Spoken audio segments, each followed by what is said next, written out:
Hola, con el inicio de este año 2024 es el momento ideal para dar un nuevo reporte sobre la situación en la guerra de Ucrania.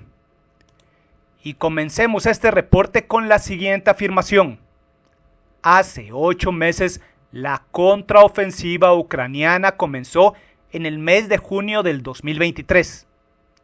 El objetivo de la misma, alcanzar la retaguardia rusa y comenzar una guerra de maniobras para expulsar a los rusos del territorio ucraniano. Pero la contraofensiva ucraniana falló y ahora la lucha se ha estancado a todo lo largo del frente. Y es más, ahora muchos ucranianos temen que Occidente pueda abandonarlos. Las Fuerzas Armadas ucranianas están intentando prepararse para lanzar una nueva ofensiva este año, pero ¿traerá este año 2024 la continuación de la guerra de desgaste? Precisamente, el estancamiento de la guerra pone en grave peligro la integridad y la independencia de Ucrania. Simplemente, ¿podrá Ucrania sobrevivir a la guerra si ésta se extiende en el tiempo? En este reporte cubriré 5 puntos. Y primero, Ucrania había prometido que su contraofensiva iba a recuperar el territorio que previamente había perdido contra Rusia. Pero el mismo Valery Zelensky, comandante en jefe de las Fuerzas Armadas ucranianas, señaló que la contraofensiva ha fallado y que ahora la situación en el frente está estancada. Y como le expliqué en un video anterior, el mismo general ucraniano señala que el nivel de tecnología y falta de suficiente equipo y tropa fueron fundamentales para la derrota ucraniana ante el denso sistema defensivo ruso. Un sistema defensivo que al día de hoy está protegido por suficiente tropa y equipo pesado. Por lo tanto, que los ucranianos logren salir de esa guerra de trincheras en este momento será extremadamente difícil. Y con la derrota de la contraofensiva ucraniana, la expectativa para muchos es que el estancamiento conduzca a un cese al fuego, que ambas partes vayan a la mesa de negociaciones y que Ucrania acepte la pérdida de los territorios que Rusia ocupa hoy en día a cambio del cese de las hostilidades. En otras palabras, que quede una situación similar como la que existe hoy en día entre las dos Coreas. Pero la evidencia nos sugiere que ni Ucrania ni Rusia están dispuestos a ir en este momento a la mesa de negociaciones. O Rusia gana por completo, o Ucrania gana por completo. Por una parte, tenemos que aceptar que el presidente ruso, Vladimir Putin, considera a esta guerra como fundamental para la sobrevivencia de la misma Rusia. Y desde su punto de vista, para que Rusia pueda sobrevivir, Ucrania tiene que ser conquistada. Por lo tanto, o los ucranianos prevalecen en la guerra e impiden eso, y expulsan a los rusos de su territorio, o los rusos van a lograr ganar el conflicto por medio de una larga guerra de desgaste, que podrían ganar en el 2027 o en el 2028. En este momento el trabajo del presidente ucraniano, Vladimir Zelensky, es convencer a Occidente que la guerra en Ucrania es un esfuerzo en conjunto que vale la pena y que la lucha tiene que continuar. Sin embargo, militarmente, la simple realidad es que el frente está estancado y ninguno de los dos bandos está logrando mover las líneas del frente. Por ahora, Ucrania tiene suficiente tropa y material para sostener la línea. Y quizás dentro de varios meses, cuando hayan acumulado nuevas brigadas y material, se lanzarán nuevamente al ataque. Pero por el momento los ucranianos tendrán que esperar. Y mientras tanto los rusos podrán reforzar aún más sus posiciones. Y mientras las líneas del frente no cambien, los rusos están en una mejor posición para ganar la guerra. Segundo punto. En su frente interno, Rusia continúa mejorando su posición. En Rusia, el ingreso de nuevos ciudadanos a sus fuerzas armadas continúa sin graves contratiempos. Y pese a que en algunos lugares hemos observado protestas esporádicas, la enorme mayoría de ciudadanos rusos no se están pronunciando contra la guerra. Sin lugar a dudas, la mayoría de los rusos continúan apoyando la continuación de la guerra. Mientras que en Occidente, la esperanza que pudiera ocurrir un cambio de régimen en Rusia fue solo una ilusión.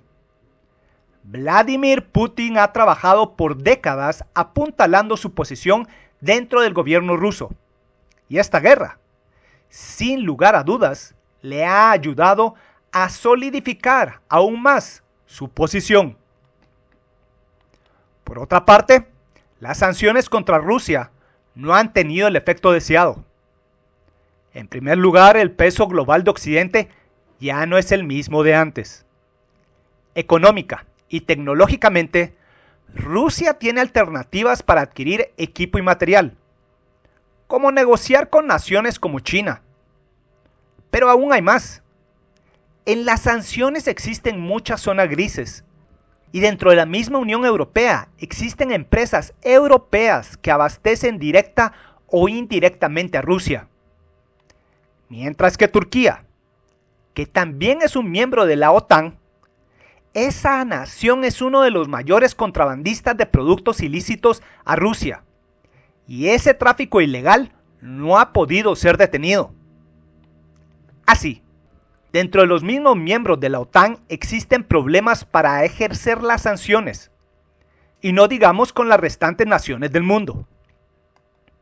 Al inicio de la guerra, y con la implementación de las sanciones, muchos creyeron que la industria militar rusa colapsaría. Durante varios meses, fábricas rusas que producían tanques y vehículos de combate de infantería vieron cómo sus líneas de producción se detuvieron por falta de componentes. Entonces se pensó que Rusia iba a ser derrotada por falta de equipo. Pero conforme pasó el tiempo, la industria militar rusa se adaptó y encontró nuevas soluciones. Y ahora la producción bélica rusa simplemente ha aumentado en lugar de detenerse. Por su parte, Vladimir Zelensky ha instado a Occidente a iniciar una nueva ronda de sanciones contra Rusia.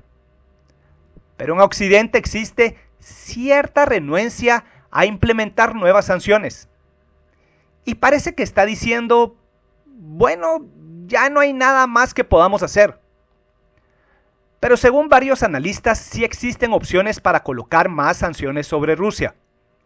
Pero por el momento no existen más de las mismas. Y la industria militar rusa podrá continuar produciendo más material de guerra. Y así sus probabilidades de triunfar en el largo plazo se incrementan. En tercer lugar, en Ucrania crece el temor de ser abandonados por los aliados occidentales. Dignatarios occidentales de alto nivel, desde el ministro de Defensa alemán Boris Pistorius hasta el secretario de Defensa estadounidense Lloyd Austin, han arribado a Ucrania en estos últimos días para disipar esas preocupaciones. Y el secretario de Defensa estadounidense anunció que su nación dará un paquete de $100 millones de ayuda militar a Ucrania. Pero ese paquete es solo una gota de agua en comparación con el paquete de apoyo del presidente estadounidense Biden de más de $61 millones que al día de hoy está bloqueado en el Congreso estadounidense. Lo que deja más en claro que la Unión Europea debe incrementar su nivel de ayuda. Pero hasta el momento, los europeos no han logrado incrementar esa ayuda. Cuarto punto. ¿Qué necesita Ucrania para poder superar la guerra de trincheras? Lo primero que necesita es mucho más equipo. En los primeros meses de la guerra, los ucranianos recibieron, especialmente de Europa del Este y del Centro, viejo equipo militar soviético que les quedaba del momento cuando entraron a la OTAN. Eso mantuvo a Ucrania en la lucha en el año 2022. Luego, en Occidente, comenzaron los interminables debates sobre el envío de tanques y otros vehículos de grado occidental a Ucrania. Y es un hecho. Ucrania sí ha recibido algo de ese equipo, pero en cantidades limitadas. Pero con el nivel de pérdidas actuales, el equipo recibido solo podría ser suficiente para continuar luchando hasta finales del año 2024. Si Occidente no aumenta la producción y el envío de armamento, no solo de municiones de artillería, sino de todos los demás sistemas, desde tanques hasta vehículos de combate de todo tipo, Ucrania se quedará sin material para el 2025. Ucrania necesita más equipo. Y no solo necesita cantidad, pero además calidad en el equipo y en la forma de usarlo. Tienen que ser halladas soluciones para lograr superar a los sistemas defensivos rusos que impiden que exista la guerra de maniobras. Y las ideas que pueden surgir para lograrlo tienen que ser probadas. Por ejemplo, han de ser halladas las formas de integrar a los drones a las unidades mecanizadas y acorazadas, para que los drones puedan apoyar a esas unidades en la guerra de maniobras. Hoy en día están flotando muchas ideas de cómo integrar ese equipo, pero todas esas ideas tienen que ser probadas en combate, para ver si funcionan o no. Por ejemplo, los tanques, que todavía son absolutamente necesarios, tienen que ser apoyados apropiadamente con equipo de defensa antidrones. Y se han de integrar unidades de guerra electrónica a las unidades tradicionales. Y todo eso requiere de tiempo, en la creación de la doctrina respectiva. El problema para Ucrania es que tiene que vivir con promesas que van de un mes al otro. Y en Occidente no hay una estrategia industrial coherente que pueda procesar la experiencia de campo de los comandantes ucranianos y que dé como resultado la producción adecuada en cantidad y calidad de equipo y material para poder lograr una superioridad de combate. En Occidente se tiene que abandonar la idea que están peleando contra el Ejército Rojo de 1985. En cambio, están peleando hoy en día contra el moderno ejército ruso del año 2024. Finalmente, el quinto punto.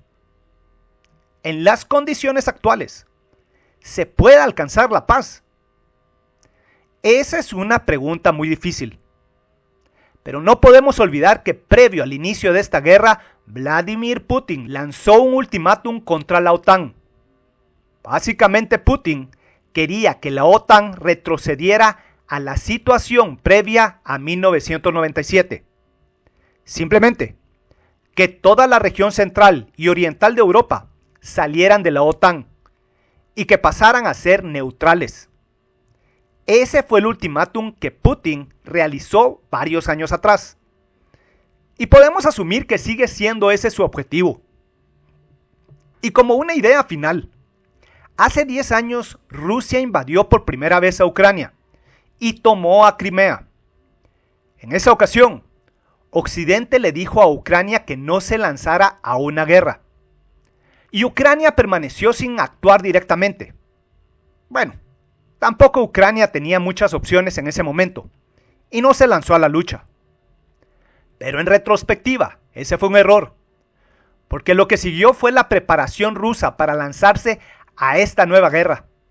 Y ahora la situación es aún más peligrosa contra Ucrania, porque Rusia está haciéndose cada vez más fuerte, y con su propia industria militar incrementando su capacidad de producción, y con el apoyo de otros países, existe una gran posibilidad que Rusia gane esta guerra. Simplemente, la situación de Ucrania es cada vez más precaria. Así de simple. Y ahora sí, en los próximos videos analizaré a las clásicas batallas de desgaste de Antietam de 1862 y la de Vicksburg de 1863, durante la Guerra Civil Estadounidense, y por qué esas dos batallas fueron enormes desastres para el bando de la Unión. Y como siempre, quiero agradecerle a mis patrocinadores por su apoyo para continuar realizando estos videos. Muchas gracias. y a mi cuenta de Patreon, ya tengo habilitada una tienda, por si desean adquirir piezas de arte creadas por mí. Atentamente, Víctor Aguilar Chan.